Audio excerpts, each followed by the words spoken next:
Anu TV. Tapak Tuan.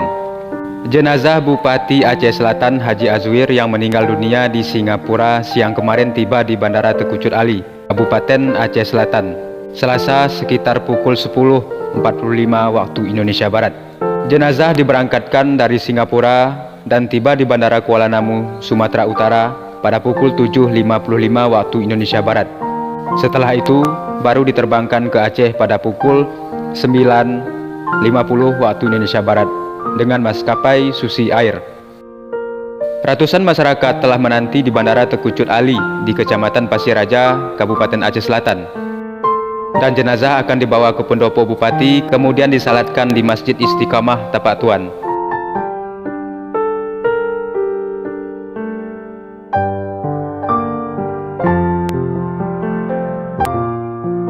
Menurut keterangan, almarhum akan dimakamkan di TPU Kampung Hilir, Kecamatan Tapak Tuan.